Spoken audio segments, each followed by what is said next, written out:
I request you all that kindly give me your solemn concentration and focus, because I will understand all these things to you right now. So by the way, I have selected some of the topics right now. Today will be the lengthiest class, by the way. It's a beautiful Monday, beautiful day, and see, the weather outside is very fantastic. So by the way, it will be a lengthier class. So all of you are requested thoroughly that you need to give me your full concentration and attention in order to understand all these things effectively. So by the way, I have written some of the things on the board. The very first thing that I have written about countries case study, that's about Syria. The second topic which I have discussed about what is a Syria, where it is located, and what is actually Syria done, by the way. The second topic is personality elaboration. So in the topic personality elaboration, I will talk on today about Bill Gates, by the way. We have heard about this great gentleman, but we don't know. Some of us maybe don't know him. So we will discuss in English language about him in detail, by the way.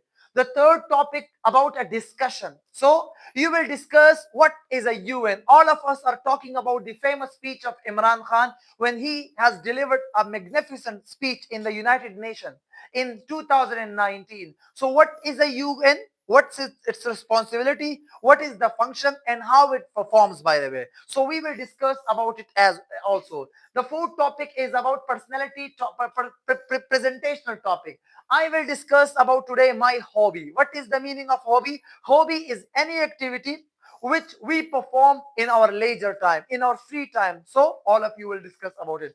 The fifth topic is pictorial explanation, football. So we will talk about football today as well.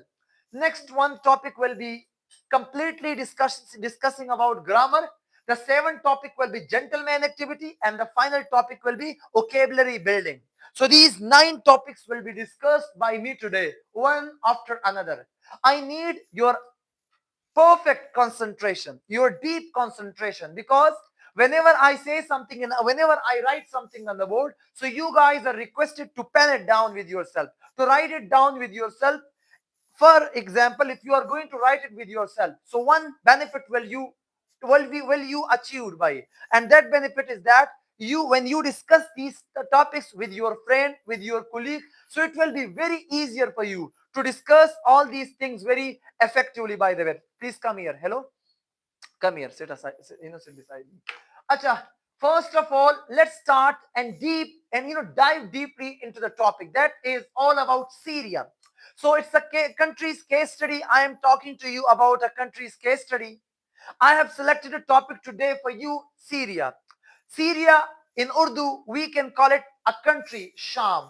Have you heard about a country named Sham? So in Urdu, we use a country name, Sham. But in English, we call it Syria. What are we going to call it? Syria.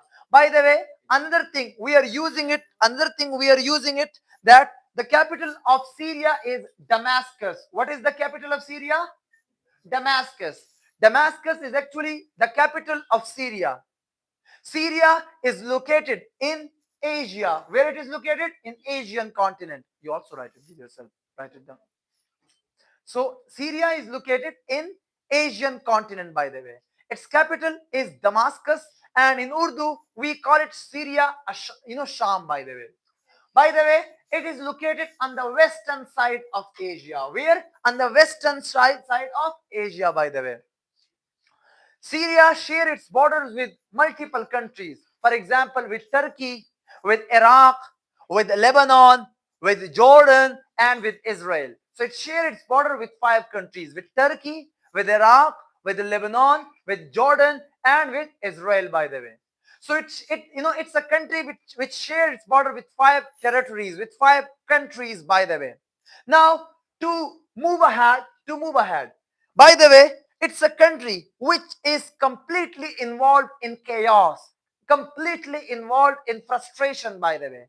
In Syria, there is no stable government, and the currency of Syria is pound. What is its currency? Pound, by the way. And pound is literally a currency of UK, so you need to know about it as well. It's a underdeveloped country. What is the meaning by underdeveloped? It is not a developed country. It's a country like Pakistan. Every day, every week, there will be a bomb blast, there will be instability, human trafficking, suicidal attacks, target killing, drug, drug business, and all that thing. So all these things are common in Syria, by the way. By the way, the history of Syria is very profound, by the way. Earlier, the Roman Empire, there was a great empire, Roman Empire. You heard about it. In the time of the Roman Empire, this Syria was called Levant. So if someone tell it to you that what was the old name of Syria, so you can tell it to them that Levant. What was the old name of Syria? Levant. Well done, Shabash. So the old name of Syria is Levant, by the way. So in the time of Greek, in the time of the Roman Empire, Syria were named as a Levant. So what was Syria renamed? It was renamed as a Levant, by the way. Roman Empire under the leadership of Julius Caesar.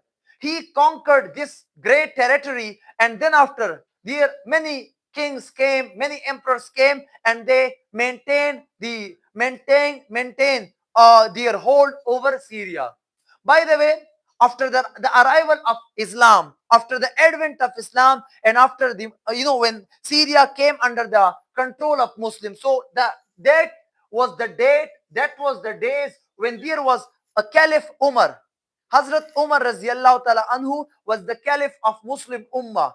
So at that time in 634, Syria for the very first time was conquered by Hazrat Saad bin Abi Waqas, as well as, along with him, Hazrat Khalid bin Walid. These two Raziyallahu Ta'ala Anhu, these two most respectable companion of our beloved Prophet, peace be upon him, has conquered the territory of Syria. And Syria has become the center and hub of Islam then.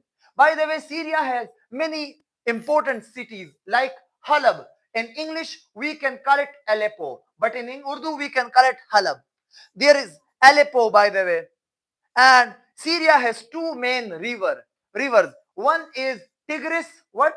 Tigris. And the second one is Euphrates. By the way, Tigris in Urdu we can call it Daryai Dajla, and Euphrates Furat in Urdu. So it's a country which holds two main rivers, by the way. And then after Syria, as I told you, in 634 came under the control of Muslim Empire when there was Hazrat Umar Raziyallahu Ta'ala Anhu, a Muslim caliph, by the way. So by the way, the days were going on, the years were passing, and then Umayyad Caliphate, it became the center of Umayyad Caliphate and then the Abbasid Caliphate. By the way, in modern history, like I'm talking about in 1919, Syria was captured by France. France attacked Syria and they took that land from Muslims, from the Ottoman Empire.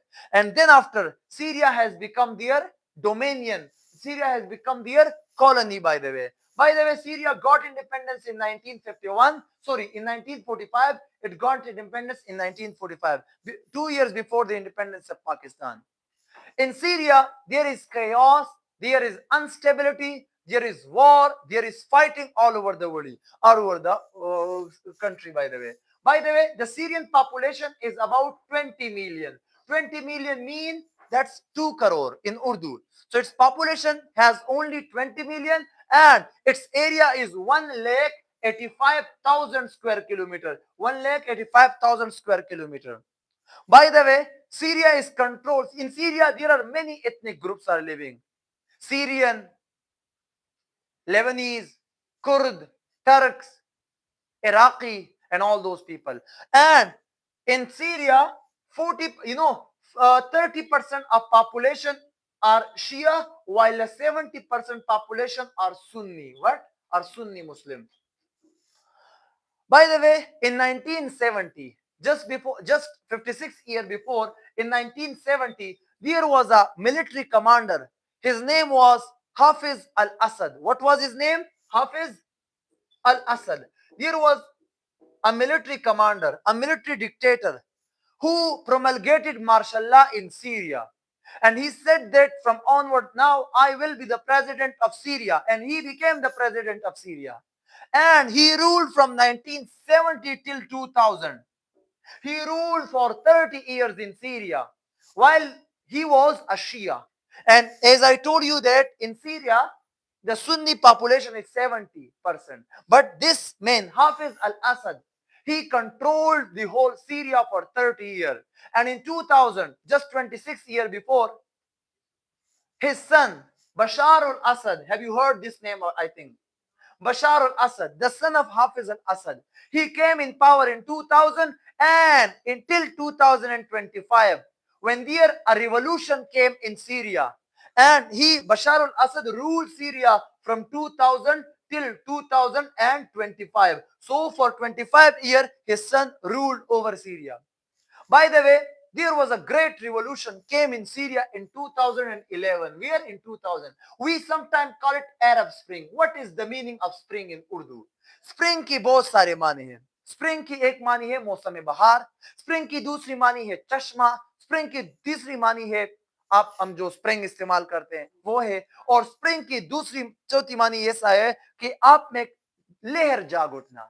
So the year in 2011, Arab Spring starts. What was Arab Spring? Arab Spring ye tha that the youth of Arab speaking population, they were demanding that yes, you know it well, all the Arab population are controlled by their king. Saudi Arabia is controlled by king, UAE is controlled by king, Qatar is controlled by king, Quaid is controlled by king, Bahrain is controlled by king, Yemen is controlled by king, Oman is controlled by king, Egypt is controlled by king, Libya is controlled by king, Iraq is controlled by king, and Iran is controlled by king. So all these people are Arab speaking people. All these Arab speaking people wanted that there must be a democratic system in Syria. So they thought that we need to have a democratic system. So they started and they revolted against the government of Syria. And there the dictator Hafiz al-Assad, son Bashar al-Assad, was the ruler of Syria, by the way. So people were demanded democracy, votes, free liberty of speech, liberty of expression. But this was actually called Arab Spring that hit in 2011, and that toppled the government of Muammar Gaddafi, the government of Tunis, and some revolts in Saudi Arabia as well as in Syria as well. But Bashar al-Assad survived and he launched a military operation in the all over Syria. And in that operation, he killed almost 10 million, almost around 1 million, 1.5 or 1.2 million population of, its own people, by the way. Syria is the second biggest country after Afghanistan who has the most number of refugees. Afghanistan is the largest country of the world who has the maximum number of refugees. Refugee means muhajir, जो अपना मुल्क छोड़कर किसी दूसरे मुल्क में बचते हैं. That's we call it in English refugee. What we call it? Refugee. So by the way, Syria's refugees are around 80 lakh, around 80 lakh. So by the way, to curtail my topic, in 2015, 2025, just a year back, there the people of Syria realized that Bashar al-Assad government is 30% and he's a Shia and we the people of Sunni, so they started a revolt against him. So there many groups combined and they attacked on Bashar's government. First they take the major city Aleppo, then they marched toward Damascus, and Bashar al-Assad was a good friend of Russian dictator Putin, Iranian dictator Khamenei. He was the very good friend of them. And Israel was supporting here in the civil war of Syria this Sunni population. So this was the first time in the history when Israel was supporting Sunni Muslims, because Israel were very fair about the Shia leader Bashar al-Assad. Bashar al-Assad was very strict against him. And Syria was a colony of Iran at that time. Hamas, Hezbollah, Houthi, Qasim Soleimani, the very famous general of Iran, he spent most of his life in Syria, by the way. But that was a great victory for Israel. Israel joined hand with Muslims, by the way, and they toppled the government of Bashar al-Assad. Bashar al-Assad fled from Syria and settled in Moscow. Russia. And in Syria, there was a terrorist, Ahmad al-Shara. What? Ahmad al-Shara. Ahmad al-Shara was once a great Al-Qaeda terrorist. What? America, America, actually, America announced ransom on his head around $10 million. But then after, America supported that man against Bashar al-Assad. And that man, Ahmad al-Shara, is now the president of Syria. So is it not a strange thing? Once I call you a great terrorist and then I support you. So by the way, it's a power politics. It's a power politics. And that Ahmad al-Shara is now the president of Syria. And Israel has taken Golan Heights from Syria. Golan Heights पहाड़ है, बहुत अच्छे पहाड़ है, सरसब्ज पहाड़ है, अरब में से सरसब्ज पहाड़ है ही नहीं. वो इसराइल ने कब्जा किए गोलान हाइट्स 1967 में. सीरिया में ऐसा दम नहीं है कि अपनी इलाका इसराइल से वापस ले, क्योंकि वहां पर उसके प्रो गवर्नमेंट आई है. एंड प्रो गवर्नमेंट तो आपके खिलाफ आवाज तो नहीं उठा सकती. And that's all about Syria. You will now discuss it with your friends. So go on, and it was in the right now. Go on and discuss about Syria, Shabash. Syria के हवाले से सारा कुछ discuss करें. हाँ, 1,85,000.